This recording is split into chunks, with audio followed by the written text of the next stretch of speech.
So you set up a profile. Really, the filtering system would like sort companies for you based on your skills and also interests, and then you would apply not like individually through each company, but you would apply through like a pitching system, like a pitch challenge. One of the examples maybe like the theme would be like artificial intelligence, or another one would be like virtual reality or something like that. So then based on these pitches, the common theme is like, is that right? So then you would be like, okay, so I want to apply to this pitch, and also through this pitch I want to apply to like this company maybe. Okay. And then so you go to the next one, and then it shows you the company that you want to apply to. And So all these companies have the same problem? Like, is that what this is? Yeah. Okay, So they would be like, okay, so we want candidates to like tackle this problem for our company. And then, so like the end goal would be that if it's really successful, not only will you get hired, but they will like use your pitch to apply to their company in a way. Okay. And so after you select the agency or like the company, you can read more about the pitch details. Maybe the timeline will be like a week you get to do this, so Yeah. it'll be fair for everyone. And then you can also submit like an audio clip to go with that to explain your thing. And submit like process things like how you came up with a pitch, and then so that would all be used to evaluate you. And then this pitch can, for the recruiter, can also be applied to other companies. So, yeah, does that kind of make sense? It makes a lot of sense. Yeah. One of the things that I would suggest on this page is instead of having it be like the common theme, then you choose what kind of company you want, I would make it first like the homepage maybe is just agency, startup, or large company. And then if I'm a type of person, like an artist who wants to work for a large company because it's more secure work, I would say, okay, large company first. Then I would look at the projects that are available, because I would rather see what, because for me personally, it's more important like the type of company I work for than the project itself. So maybe if you filtered it by like how much, maybe even before you get to this page, there's another filter that's like, oh, this is how much money I want to make, or this is my desired salary. Right. I want to be a director level person, or if you're entry level, you say I want to be an assistant. And then it says, okay, well, these positions are available at these types of companies. And you say, oh, well, a startup would be cool because there's more room to grow, but maybe a larger company has better benefits. So depending on what's more important to you, you choose large company, startup, that stuff. So maybe before you get to choosing the type of company, you do like, you know, what are you trying, you do a desired salary, desired title. What's gonna stop them, what's gonna prevent them from just using my work and having somebody within their company take that pitch and just execute it?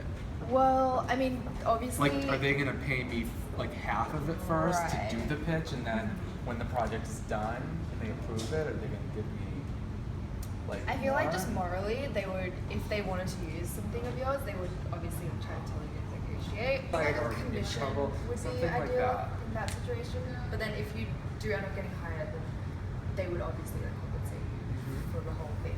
Yeah, but it's a really good idea. I wish it existed. I think we should actually do it. Yeah, alright. Yeah. The average job seeker is like hustling and applying to 10 things a day. I see my job as like the conduit, right, between people and the stories they want to tell and companies and the stories they need to tell for their bottom line. And so this I could see like potentially being something that could help baseline. So this is the designer side. So just to like break it down, put in your preferences. So this would be like a filtering system. So based on your profile, here are the pitches you can apply to, and then they would list like companies that have accepted this as a way of selecting candidates. I have a lot of problems with asking people to work for free, and I think pitch competitions are by their nature that, because the model of doing work for free, which is what agencies typically do until they win a project, is broken, right? It's not economically feasible. It doesn't appreciate them. It's not like saying, you designer, you are important. Tweak From it up. the HR perspective, this is what we kind of came up with, a star system, and Mhm. then similar to what Amazon would recommend after you viewed a product, it would be like, oh, this person who bought a similar thing to you also looked at this, so Mhm. it would I would suggest for you similar candidates with the similar skill sets. Like having high level, like for us, we categorize folks in terms of, you know, design coding, design no coding, user experience, like just like a high level category, so that you can further kind of refine. And I would say that wants to be present anytime you're seeing the candidate, you want to know kind of what they're being considered for. What do you think about like the recommendation system? Do you already have that, or? I mean, there are algorithms, like, again, I think like it is a larger challenge because resumes typically don't tell the story. How are you deciding who is similar? What does similar mean? I mean, I don't think that there has to be necessarily an answer, but that's the question that I have, and that's the question I ask our internal product team. Things like it's a question of like who your target audience is, right? Like who's the designer and what happens when they age out. Anyone who has 3+ years of experience is not interested in doing anything for a client unless they really want to work for that client. So our target kind of market, Fresh graduating to seniors who are looking for a job. So. Okay, so for them to want to pay for it, you need to be able to deliver a lot of talent and like high caliber and quantity, because that's what they're going to expect to be able to see.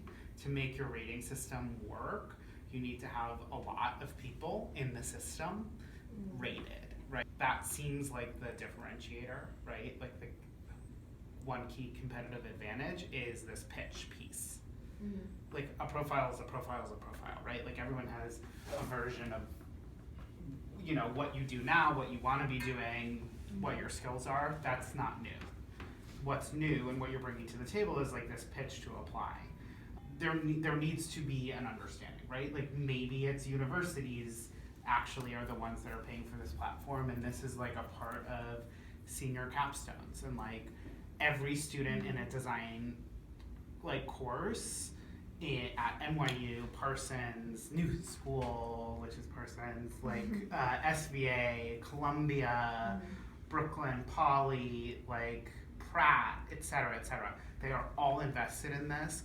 All of their seniors, like their industrial design students, do that challenge. Their other people do that challenge, and then you have this like pool, and then you can have a 2-week pitch, right? Like then people will do that because co-curricular. I really like that idea of like the college thing. Maybe like senior theses.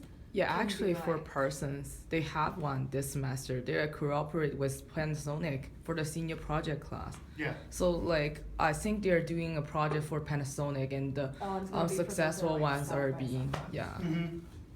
If you have, I mean, if you were able to make all of those colleges kind of talk, or those college career development programs talk, so it's not professor driven, it's third party driven, that there could be like a huge profit motive, there could be huge incentive line, right? Because like students at SCAD come to New York and they're hired immediately. Students from ITP at NYU can't get a job to save their lives unless they had previous experience, or unless they want, so this baseline's like competitive commercial advantage, right? And some programs are teaching to competitive commercial advantage because that's their curricular focus, and others aren't, which is fine. But like, how do we work together to ensure that like design as a practice is evolved?